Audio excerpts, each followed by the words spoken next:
acontecer uma coisa comigo. Essa já vai ser a 11ª vez que estou lendo a Bíblia. Por isso eu desafio você a ler ela pelo menos uma vez. Mas aconteceu uma coisa comigo dessa vez, como nunca aconteceu. Em 4 dias, eu li toda a história dos reis de Israel. Eu li dos juízes até o fim de Segunda Crônicas.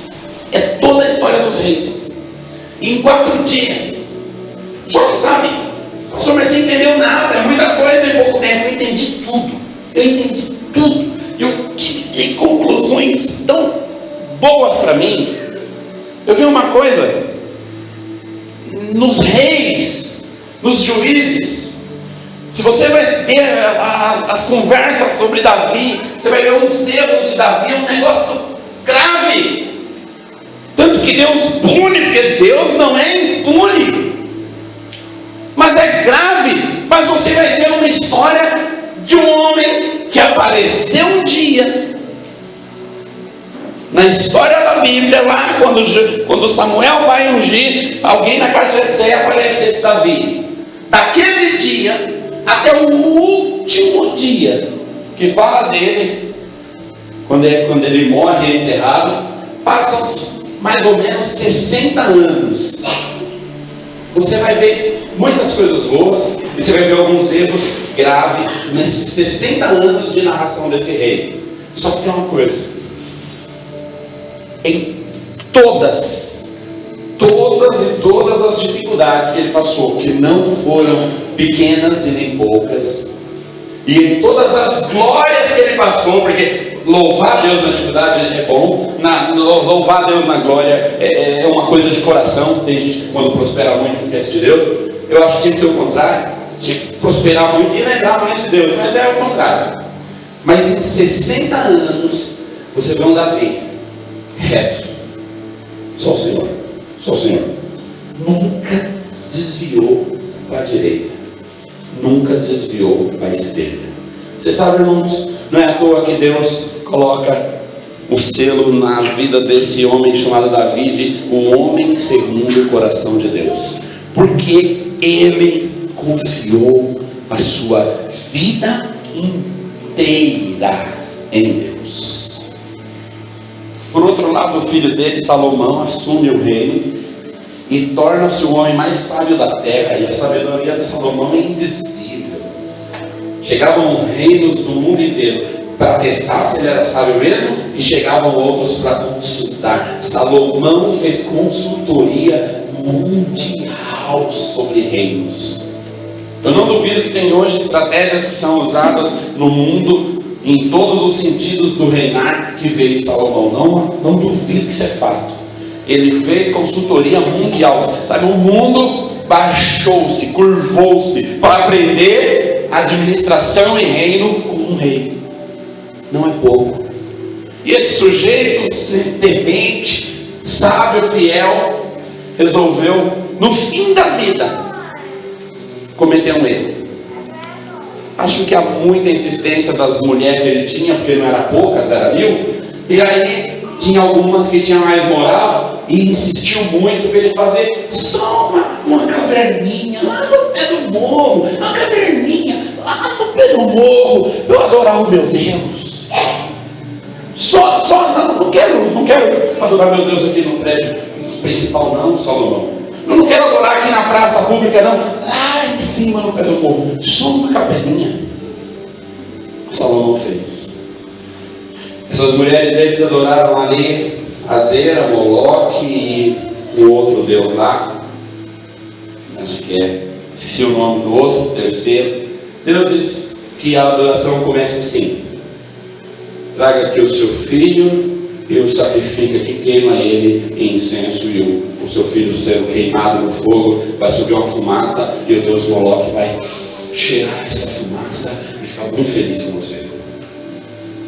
Só uma capelinha com esse deusinho. Essa atitude de Salomão destruiu 300 anos do império.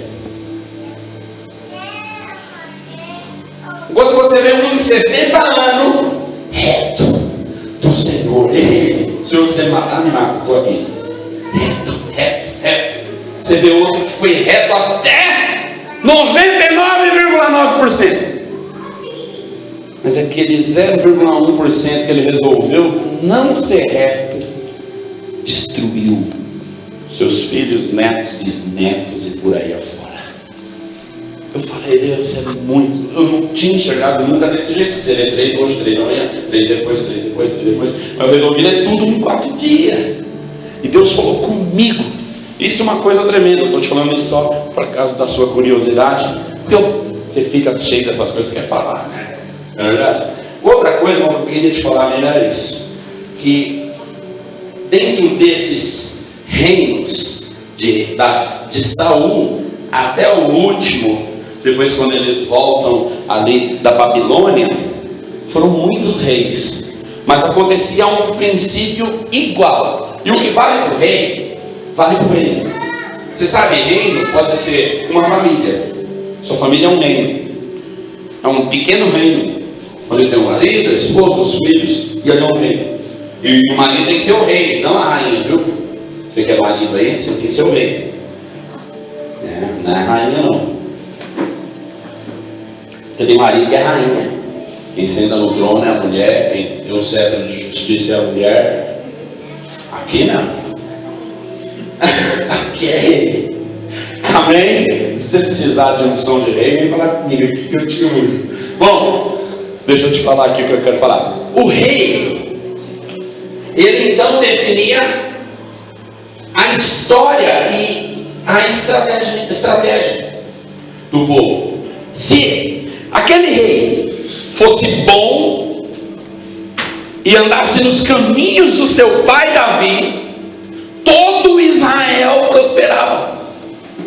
Se aquele rei fosse mau e se desviasse dos caminhos do seu pai Davi, todo Israel se perdia. Você vai ler uma história de um dos reis onde há uma fome terrível na terra e vão morrendo pessoas atrás de pessoas por causa daquela fome. E vem um profeta e põe a culpa no rei, e o rei não aceita a culpa, quebra todos os ídolos lá para Baal, estoura, arrebenta com tudo, põe fogo em tudo, levanta um altar para o Senhor, chama um sacerdote e fala: faz oferta de sacrifício pelo pecado do povo, pelo meu pecado, faz oferta de incenso para o Senhor cheirar, porque nós somos o povo dele. E aí faz aquela oferta e eles dizem: só o Senhor é Deus. E aí depois daquele ato, a praga para e o povo prospera. Olha, irmãos, um homem na cabeça de uma coisa pode ser o fator de sucesso, mas também pode ser o fator de derrota. E eu fiquei meditando em tudo isso, peguei e falei: isso tem tudo a ver com a igreja. Se a igreja está bem, todo mundo que está na igreja tem que estar bem. Mas quando a igreja tem prova, tem luta, parece que a luta vai pegando todo mundo. E a luta, as trevas, a aprovação. Aí de repente, um irmão, pastor, foi mandado embora. Olha, aí aconteceu esse problema comigo. Então veja, crises vão acontecendo em todo o tempo, mas existe tempo que elas são maiores. O que está acontecendo aqui? A crise. Amém? Então eu queria orar contigo. Se coloque em pé, porque nós como igreja estamos passando por um momento maravilhoso, muito bom. Deus tem nos dado conquista, Deus tem nos abençoado, Deus tem nos direcionado para fazer esse segundo culto, Deus tem nos chamado para estar fazendo este encontro. As casas de milagres estão acontecendo. Diz aleluia. As bênçãos, irmãos. Então veja que Deus tem abençoado a nós como igreja. Então qual a oração que eu quero fazer neste momento? Existe uma bênção para te pegar nesses dias. Eu queria que você pensasse nela. Se você puder concentrar, fechar os seus olhos. Qual a bênção? Talvez você precisa tanto que Deus salve alguém da sua família, o seu marido, os seus filhos, o pai, a sua mãe, a sua esposa. Talvez você precisa tanto de ver alguma coisa acontecer, um milagre, uma graça de Deus. Eu tenho pedido ao Senhor muitas coisas, inclusive vou estar jejuando nesses dias de encontro por elas também, porque eu tenho visto a mão do Senhor sobre a nossa igreja. Então, Senhor, eu abençoe tanto nisso. Eu te peço essa bênção.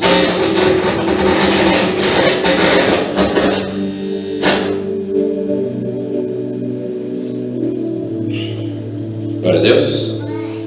Coloca a sua mão no seu coração. Se você nem sabe o que se precisa para ser abençoado, fala assim: Senhor, me dá o que o Senhor está vendo que eu preciso. Mas se você sabe, grite por aquilo que você acha e deve ter. Senhor, nós te pedimos que a mão do Senhor, que está derramando sobre nós nesses dias, continue. Senhor, porque se o mundo tem dito repetidas vezes, há uma crise e essa crise aumentará e crescerá. Senhor, nós queremos então que dentro desta crise a mão do Senhor seja conosco, a fim de mostrar que aqueles que são teus são, ó Deus, diferenciados pelo Senhor, para nos voltarmos a Ti. Nós nos voltamos a Ti, Senhor, e leva-nos a ser como Davi, reto diante dos seus caminhos, reto diante da sua graça, reto diante da sua verdade, reto diante da sua presença. Mas alguém que crê, alguém que diz: o Senhor é o meu pastor e nada me faltará. Ele me dará verdes pastos, Ele me dará águas de descanso, Ele me guiará nas pastagens mansas, por amor do seu nome, porque Ele é o meu Deus, o meu Pai, e Ele cuida de mim. Pedimos a Tua mão, Senhor, como bênção nas nossas vidas, em nome de Jesus. Diz amém para isso. Deus pode se sentar. Aleluia. Vamos dar continuidade à palavra do Senhor. Nós temos meditado em Atos dos Apóstolos e hoje nós entramos no capítulo 2. Semana passada falamos do capítulo 1 e uma das palavras que nós falamos é que você não foi chamado para pregar, você foi chamado para testemunhar. Por isso, fale do Cristo que te mudou. Se as pessoas perguntarem: quem é a mulher de Caim? Porque Paulo tinha mulher? Não, ele separou para ser o apóstolo. Diz: não sei. Uma coisa eu sei: olha quem eu era, olha quem eu sou. Cristo me libertou. É testemunho do Deus vivo. E nós vimos isso. E a história então vai se caminhando em Atos dos Apóstolos, caminhando para a igreja. E hoje, capítulo 2. O capítulo 2 é dividido em 3 partes. Então nos próximos 3 domingos, hoje mais 2 domingos, nós estaremos então falando sobre Atos capítulo 2. E nós vamos então hoje meditar em 13 versículos, que são os versículos do Pentecoste. Pode passar para nós aí? E vamos ler juntos. Se você quiser, abra a sua Bíblia. A gente tem aqui, mas se você quer, traga a sua Bíblia, abre a sua Bíblia, leia na sua Bíblia. Isso é tão maravilhoso. Mas vamos lá. Ao cumprir-se o dia de Pentecoste, estavam todos reunidos no mesmo lugar. E de repente veio do céu um som como de um vento impetuoso e encheu toda a casa onde estavam assentados.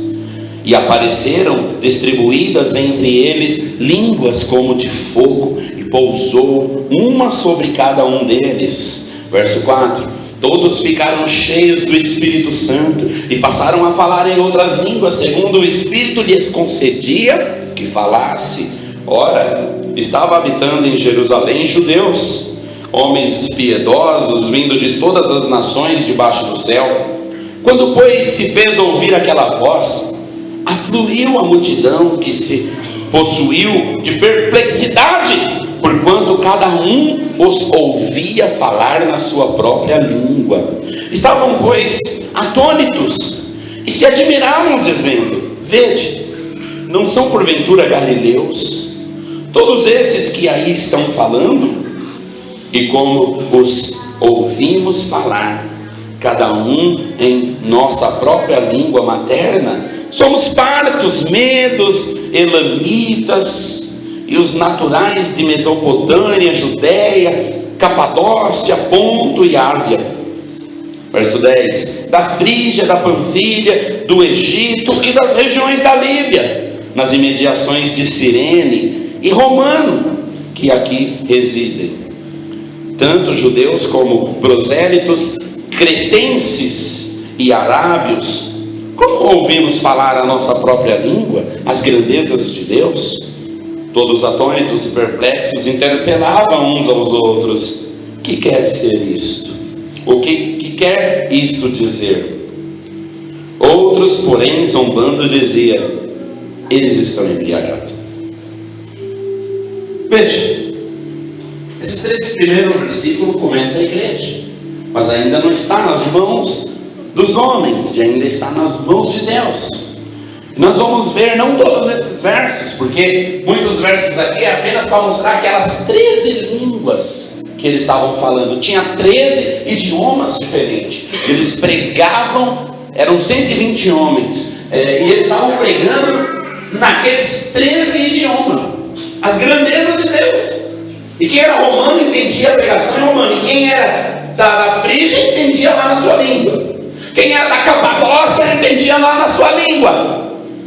E eles fizeram um comentário maravilhoso, que é um comentário que nós temos que ter para nós, porque eles não ficaram espantados que aqueles 120 pregavam em 13 línguas.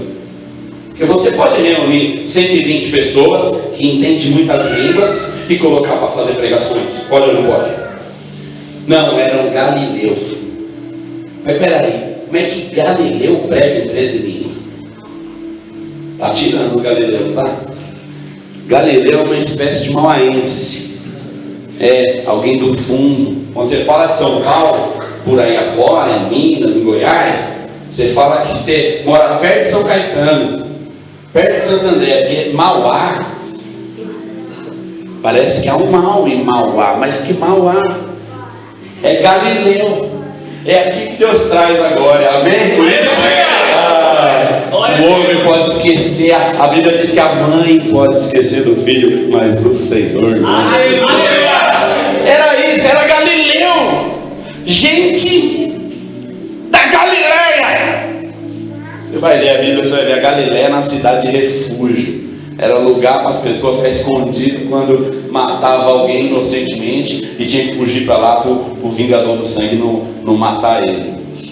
Sabe, cidade de refúgio. Foi lá que Deus falou: aqui que vai nascer o melhor de todos. Você está falando que aqui é o pior, então eu vou pôr o melhor aqui. Deus manda aquilo que você precisa na embalagem, que você não quer. Como isso é fato, como isso é realidade. E aqui está o povo galileu, pregando em 13 idiomas. E que não, como se não bastasse falar 13 idiomas, as maravilhas de Deus. Pastor, eu só tenho o meu idioma, só sei falar português. Só fale português até o último dia da sua vida, mas fale as maravilhas de Deus. Importante não é se você vai falar inglês, turco, chinês e coreano. Importante é se você vai falar as maravilhas de Deus. É isso que Deus quer de você. Se Deus precisar que você fale em outra língua, Ele vai te dar outra língua. Mas Ele já te deu a unção e o dom do Espírito Santo para você falar das maravilhas dele. Vamos então avaliar uns poucos versículos que nos darão um grande entendimento sobre esses 13 versos. Primeiro versículo: no dia de Pentecoste. O versículo 1 diz: ao cumprir-se o dia de Pentecoste, estavam todos reunidos no mesmo lugar. O que significa dia de Pentecostes? Era a festa das semanas. Era a festa da colheita. Então, eles tinham uma época para fazer a colheita. Deus é um Deus de festa. Há 5 festas no Velho Testamento, e essas 5 festas acontecem no ano inteiro. E Jesus representa todas essas festas. É por isso que eu posso te falar: se você tem Jesus, você pode viver um ano de festa. Tem esse negócio de tem Jesus, mas só estou na prova. Porque se Deus é um Deus de festa, e se Deus derramou 5 festas, e se Jesus representa essas festas, e se você tem Jesus, essas festas têm que ser uma realidade na sua vida. Uma dessas festas era a festa do Pentecoste. Ela é falada ali em Deuteronômio 16, ela é falada em Êxodo 23, ela é falada também em Levítico 23.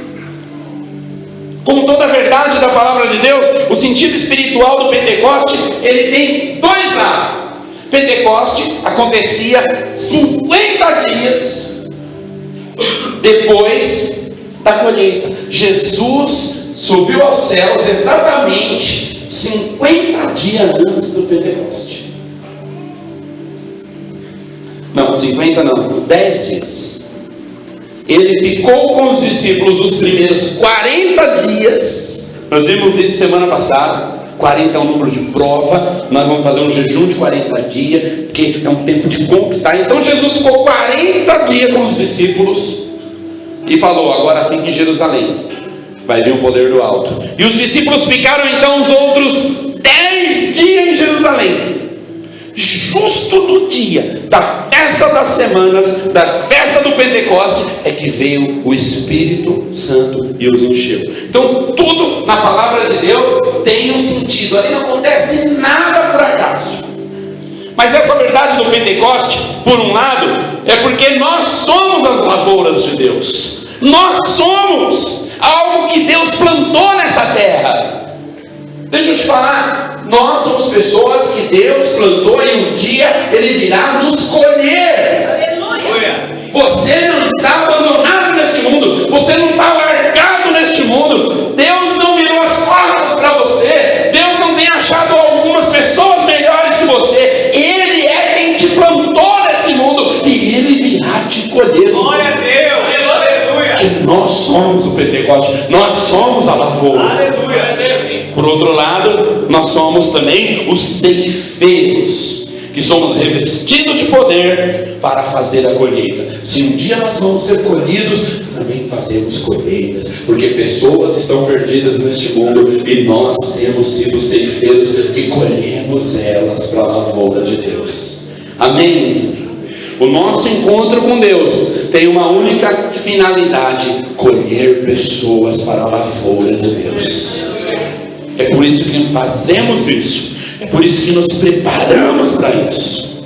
Porque isso fala do nosso duplo sentido. Por um lado eu sou lavoura, por um lado eu sou plantado por Ele, mas por outro lado eu trarei sementes para esta lavoura e elas serão plantadas aqui também. Glória a Deus. Então veja, o dia de Pentecoste é o dia exato para Deus derramar o poder. Que poder? Qual o poder Ele derramou? Verso 2: o poder de um vento impetuoso. E de repente veio do céu um som como de um vento impetuoso e encheu toda a casa onde eles estavam assentados. Então todos estavam assentados dentro de uma casa. De repente começou a ventar lá dentro. Depois da ressurreição de Jesus, Ele teve um encontro com os discípulos e Ele assopra nos discípulos. E Ele, então, conclui ali os seus 40 dias, depois daquele sopro. Mas, aquele soprar de Jesus é tido por alguns como esse vento impetuoso aqui. Você vê, irmãos, que se você não tomar alguns cuidados, você mistura as coisas na palavra de Deus. Nós falamos na semana passada de 2 coisas que não eram a mesma.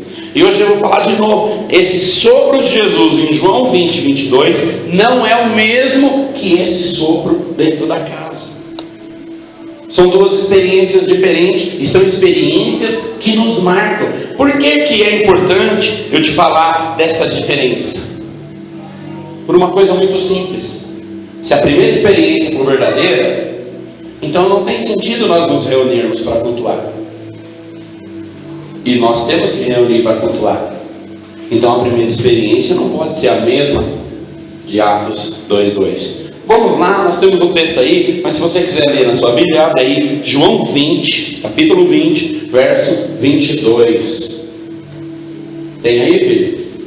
Não tem não? Então você vai ter que abrir. Então você vai ter que confiar em mim. Olha o que diz. João 20, versículo 22. E havendo dito isto, soprou sobre eles e disse: recebei o Espírito Santo. Então Jesus ressuscitou. E agora ele está na praia. Ele vai ficar 40 dias com os discípulos. Mas ele não falou nada ainda. Ele chamou todo mundo e falou, ó, e soprou. Quando ele assoprou em todo mundo, ele fala: recebe o Espírito Santo. Aí você lê Atos 2 e fala: não, pastor, é a mesma coisa, olha aí. Soprou, vento, no vento de Deus, e sopro de Jesus também é vento de Deus. Mas sabe, não é a mesma coisa. Se você for levar isso para o lado literal, então Jesus não podia ter ido para o céu. Ele tinha que estar até hoje por aqui soprando todo mundo que convertesse. Já pensou, uma hora dessa converte alguém aqui, Jesus vem correndo, dá uma soprada. Está convertendo na Coreia, deixa eu correr lá. E aí vai Jesus voando para todo lado. Não tem sentido.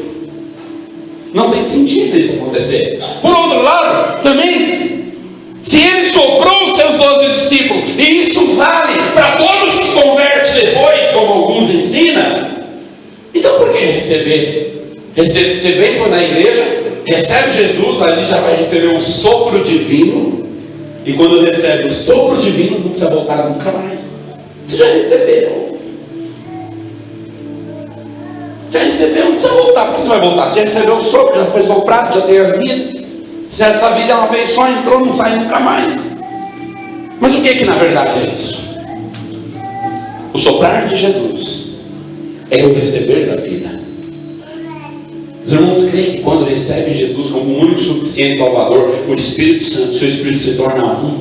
Amém. Você crê que o Espírito Santo de Deus te toma como filho, amém, te regenera, amém, que o seu velho homem morre e que nasce o Espírito novo? Esse é o sopro de Jesus. aleluia. Você era morto e agora você era vivo. Você era das trevas e agora você era da luz. Colossenses lá, Paulo fala: ele nos tirou do reino das trevas e nos transportou para o reino do Filho do Senhor. Esse é o sopro de Deus. Glória a Deus. Agora veja, você conhece irmãos que Deus soprou, recebeu a vida, foi muito abençoado, mas desviou, voltou a praticar as obras das trevas, e alguns até pior do que era. Eu conheço. Por que receberam? Você, não, pastor, é porque o vento passou de lado, não pegou nele, foi por isso. É porque é sem vergonha mesmo, não tem jeito. Não, é porque uma experiência precisa da outra. Quando Jesus assopra a vida em você, você nasce de novo. Mas você um dia vai ter que reunir com a igreja, e de repente virá do céu um som, um vento impetuoso, e vai encher a casa. Você, como um cristão, recebeu a vida, mas você, quando reúne com os outros cristãos, vem o poder e enche você, porque você é a casa de Deus. Essa casa aqui foi literal, mas hoje Deus não enche mais casas, Deus enche pessoas. Aleluia, glória a Deus. Um dia Ele soprou para você ter a vida, mas todos os dias Ele quer te mandar o vento impetuoso para encher você. Então você precisa ser alguém nascido de novo. Eu tenho sopro divino na minha vida, mas você precisa ser alguém sempre que se reveste do vento de Deus. E como é que se dá esse revestimento? Reunindo com os irmãos. Estavam todos reunidos, e de repente veio do céu como um vento. Quando nos reunirmos como igreja, virá coisas do céu para nós. Aleluia. Se essas experiências não tiverem para nós um valor, a igreja vai passar a não ter valor. É por isso que quanto mais você estiver nos cultos, quanto mais você estiver na sua célula, quanto mais você estiver reunido com os irmãos, mais você vai ter as bênçãos celestiais do alto. Fala glória a Deus por isso. Glória a Deus. 3, versículo 3. Aconteceu então que com aquele vento impetuoso veio línguas de fogo. Então veja que Deus não quer te encher de vento. Você não é um pneu. Deus quer te encher de línguas de fogo. O vento de Deus vai trazer línguas de fogo. Fala para o irmão que está sua frente, você precisa de línguas de fogo. Línguas de fogo é o mesmo que palavras que queimam, palavras que têm poder. Atos diz que as línguas de fogo pousaram sobre cada um deles, e a língua é um símbolo da fala. Então quando fala de língua, está falando de falar. Esse então começa a ser o primeiro mover da igreja. O Senhor precisa começar a igreja. E o que ele precisa então? Quando Deus começou o Velho Testamento com Moisés, como é que foi? Moisés, eu vou escrever aqui numa tábua algumas leis, e outras é você que vai escrever. Então Deus escreveu 10 leis na tábua, mas narrou outras 613 para Moisés. Vamos ver que Moisés teve mais trabalho que Deus na escrita. Deus também chamou a gente para escrever. E para escrever você precisa estudar e ler, porque essa palavra você precisa entender ela. Mas Deus começou com Moisés lá no deserto, dando a ele as leis, as regras. Qual foi a finalidade daquilo? A morte. A lei veio para mostrar que o homem não podia cumprir. A lei veio para mostrar que o homem não dava conta. Deus não escreveu a lei e falou: manda o povo seguir isso que dá tudo certo. Ele sabia que o povo não ia cumprir. Mas Jesus não é a lei, Jesus é a graça, e Jesus é quem cumpriu a lei por nós. Então de agora em diante Ele não pode dar para nós uma regra que nós vamos olhar e avaliar e tentar seguir. Então Ele falou: nossa igreja vai começar, não é igual Moisés não, vem cá, vocês 120 esperem em Jerusalém. Aí ficou 120 na mesma casa. Chegou lá um anjo com um bides. Chegou lá um anjo escrevendo numas pedras. Não! Veio um vento, e com aquele vento veio línguas de fogo. Então sabe, Deus vai dar para nós aquilo que nós precisamos no nosso falar. As coisas serão diferentes quando falarmos línguas de fogo e quando falarmos palavras. Existe muita pregação que são palavras. Existe muito ensino da Bíblia que é palavras, que alguém leu e repetiu. Mas existe pregações e existem ensinos da Bíblia que são línguas de fogo. Você precisa de línguas de fogo para falar do Evangelho lá fora, porque palavras não mudam ninguém se não tiver as línguas que descem do céu. Não haverá conversões genuínas. Então veja, nós precisamos da experiência pentecostal na nossa vida todos os dias. Deus quer derramar em nós o Pentecoste todos os dias. Eu e você precisamos nos reunir para adorar, para que o Pentecoste se cumpra em nós em todas as reuniões. Porque nas reuniões Ele nos encherá com o seu vento e com línguas de fogo. E essas palavras de fogo sairão da nossa boca em qualquer outro lugar e produzirão o mesmo efeito. Com essas palavras nós vamos ver as conversões das pessoas. Aleluia! Continuando, verso 4. Eles então começaram a falar outras línguas. Todos ficaram cheios do Espírito Santo e passaram a falar em outras línguas, segundo o Espírito lhes concedia que falassem. Nós vamos ler aqui em Atos, nós já lemos, que eles falaram 13 idiomas. Aqui em Atos não menciona que eles falaram línguas estranhas, que ninguém entendia. Mas você acha que falaram, sim ou não? Para mim foi o que mais falaram. Porque você vai ver então no decorrer da igreja que eles falam línguas estranhas.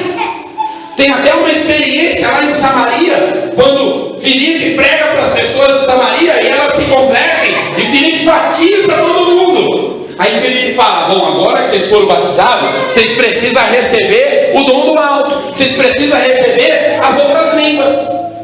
Mas ele, Felipe mesmo, não ora pelas pessoas. Ele vai e manda chamar Pedro. Quando Pedro chega em Samaria, o que ele faz? Bom, agora eu vou orar aqui e vocês vão falar em 13 idiomas. Foi isso que aconteceu em Samaria? Não. Pedro, ao impor as mãos, eles recebiam o Espírito Santo e falavam línguas estranhas. Então não falavam 13 idiomas. Então, quando Pedro ungiu o pessoal de Samaria, eles falaram línguas estranhas, em Pentecostes também falaram línguas estranhas. Mas existe 3 tipos de línguas espirituais que nós devemos falar. Fala para a pessoa que está do seu lado, fala: você tem que falar 3 idiomas. No sentido espiritual, é claro. O primeiro delas é línguas de fogo. Olha o que diz Atos 2, já lemos, mas olha só: de repente veio do céu um som como um vento impetuoso e encheu toda a casa onde eles estavam. O som e o vento eram as línguas de fogo. Eu não sei se você sabe, quando você fala sai um som. Quem já descobriu isso? Mas quando você fala e emite um som, sai também um vento. Tem gente que fala com vento e água, mas dessas poucas pessoas. É outro mistério esse. Mas, então quando você fala, sai um som e vento.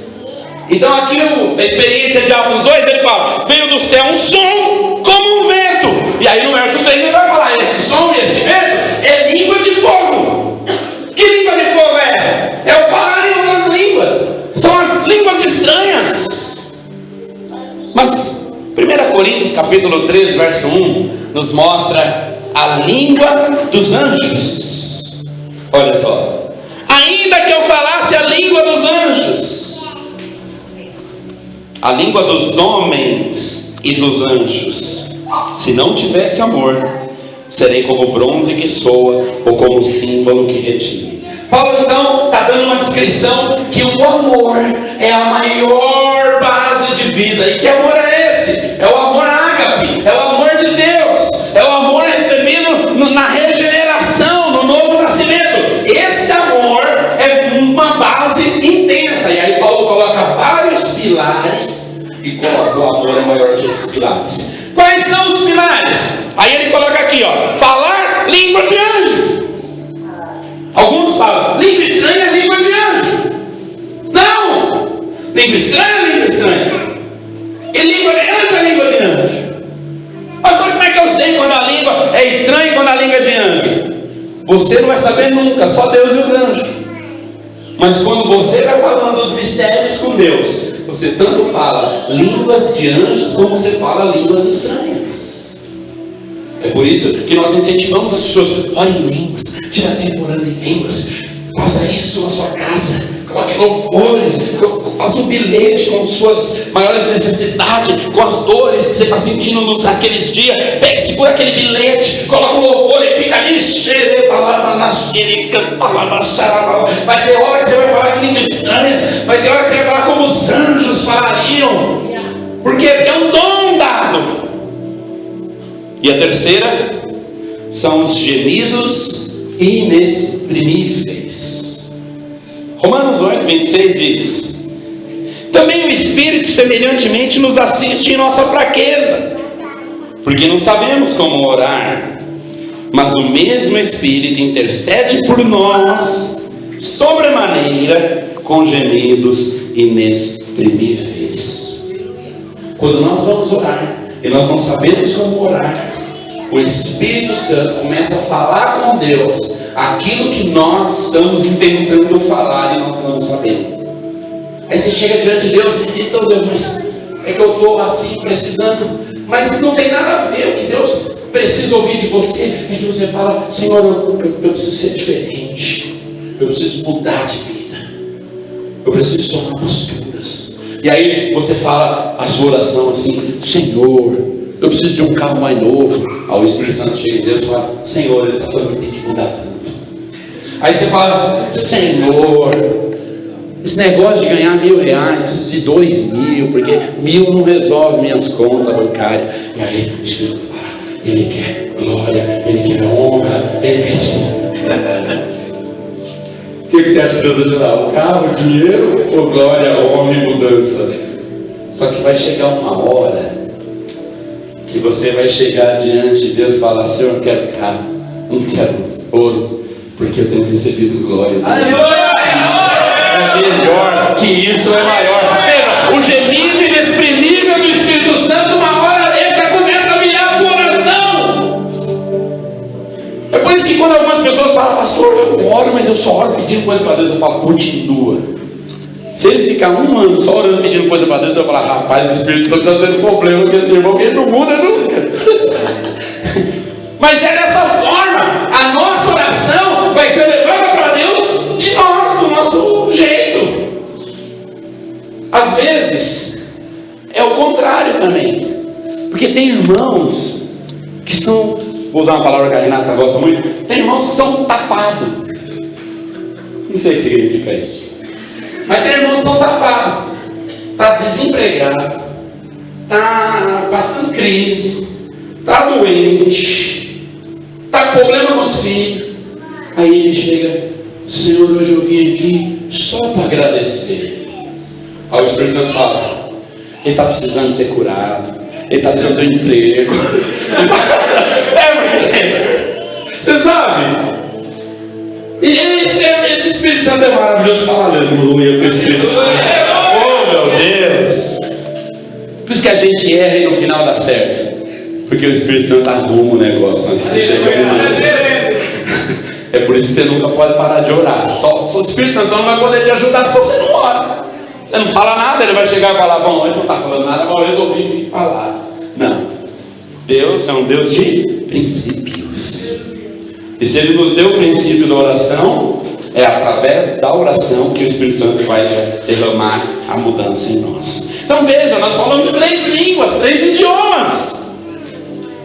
Eu creio que alguns irmãos aqui já estão andando nas orações inexprimíveis do Espírito Santo. Eu creio que tem irmãos aqui que não chegam diante de Deus querendo casas e carros e dinheiros e relux, como o Paulo diz. Ele chega diante de Deus querendo conversões. Converte meu marido, converte meu filho, converte minha filha, converte meu pai, minha mãe. Estou aqui, quero jejuar.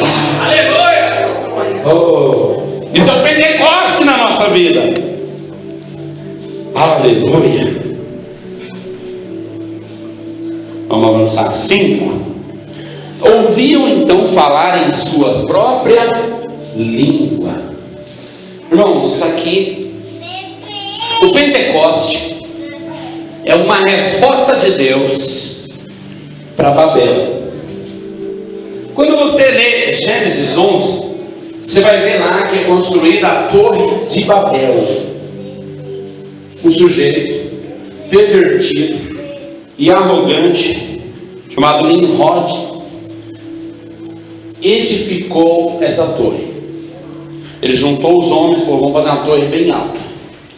A gente vai viver só em volta dessa torre. Ninguém mora mais longe que a torre, assim ninguém se perde. Sempre a gente vai estar junto. Qual era o desafio de Deus com Adão? Multiplique e enche a terra. Qual era o desafio de Nimrod? Vamos ficar perto dessa torre aqui. Não vamos se perder não. Então veja, esse plano não vinha desse homem chamado Nimrod. O espírito de demônio estava por trás, o próprio Satanás por trás, porque assim ele conseguia perverter aquele grupinho pequeno e matar todo homem e se livrar do homem na terra. Então Deus desceu para ver aquela obra, aprovou que a união faz a força e mudou a língua de todo mundo, enrolou todo mundo. De repente, um que falava a mesma língua do outro estava falando labalabá, e o outro lelelele, e o outro tititi, e aí uns combinavam a voz e outros não, e aí eles foram se separando. Eu estou te entendendo, você está me entendendo? Sim, nós estamos se entendendo, mas não entende? Não. Aí então nós fica junto aqui. E ele não, ele arrumou um grupinho, outro um grupinho. Aí como ninguém entende ninguém, cada grupinho sai para morar num lugar. aonde eles povoavam e enchiam a terra. Deus sempre vai ganhar. Você tem que ficar com Deus. Aleluia. Mas olha, aqui em Pentecostes, Deus faz de novo a união das línguas. Pentecoste une as línguas, tudo de novo. E é incrível. A ideia agora de Pentecoste não é povoar e encher a terra, porque a terra já está cheia. A ideia agora de Pentecoste é edificar e ficar junto. Irmão, isso é um mistério maior que nós podemos imaginar. Tinha um dia que tinha que construir aquela torre, e o dia era Pentecoste. Então agora vem uma unção de línguas estranhas e ninguém entende ninguém. Todo mundo fala mas está todo mundo bem no mesmo lugar. E quanto mais gente vem para falar essa nova língua, mais todo mundo fica feliz. É união ou não é união? Da mesma língua, que é uma edificação. É por isso que nós temos que ter línguas pentecostais no nosso dia a dia. Aleluia. E o sexto e último, o povo dizia que eles estavam embriagados. Efésios 6, 5, 18, 19 é um texto muito clássico que diz: e não vos embriagueis com vinho, no qual há dissolução, mas enchei-vos do Espírito, falando entre vós com salmos, entoando e louvando de coração ao Senhor, com hinos, cânticos espirituais. Repete comigo, fala: cânticos espirituais. Dando sempre graças por tudo a nosso Deus e Pai, em nome de nosso Senhor Jesus Cristo, sujeitando-vos uns aos outros no temor de Cristo. Sabe? A embriaguez do Espírito Santo é esse mergulhar em Deus, é esse mergulhar no pentecostalismo, é ser alguém pentecostalizado, que é alguém que está reunido, alguém que tem línguas de fogo e que se enche tanto disso que tem hora que parece que está até embriagado, cambaleando, de tanto que é cheio dessa glória. Deus quer nos encher da glória dele num nível que vai parecer que nós estamos embriagados. Se coloque em pé. Eu fiquei pensando, meu Deus, eu vou falar da experiência pentecostal, Atos 2, será que nós temos que fazer um auê lá, xarabacanta? Mas aí o Espírito Santo me deu uma direção e falou: não é assim. Os irmãos lembram que nós fizemos 4 semanas de sextas-feiras aqui antes do encontro? E era um Pentecoste tremendo, era, não era, irmãos? Oh, dá até saudade, só de lembrar. Só que teve muitos irmãos que veio às 4 sextas e depois não apareceu mais. Teve irmãos que veio às 4 sextas-feiras, foi para o encontro, depois veio mais 3 sextas-feiras e depois não apareceu mais. O Pentecoste que vai mudar a sua vida não é uma sala cheia de glórias e barulhos. O Pentecoste que vai mudar a sua vida é uma ação do Espírito Santo pentecostalizando suas vidas todos os dias. Aleluia. Manhã, tarde e noite. Fala para a pessoa que está do seu lado, fala: você tem que ser pentecostal. Manhã, tarde e noite.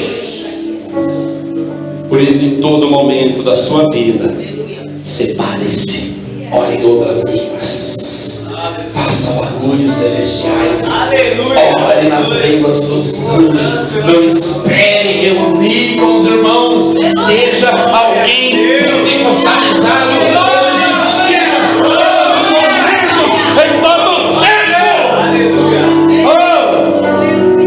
Vamos orar para encerrar e pedir ao Espírito Santo que nesses 40 dias de jejum e neste encontro nós sejamos o povo mais pentecostal que nós já fomos em nossa história. Senhor, em nome de Jesus, vem com um som como de um vento impetuoso, encher este lugar, repartir as línguas de fogo línguas para as pessoas. Nós possamos ser cheios da sua glória, da sua honra, da sua verdade, da sua presença, da sua paixão, da sua vida, e que o Espírito Santo leva-nos a orar juntamente com Ele e dizer nessa oração: Abba Pai, Abba Pai, Abba Pai, Tu és o nosso Paizinho querido, amado, único, bendito. Aplauda o Senhor, você é glória a Deus, aleluia, glória a Deus. Cumprimente seu irmão.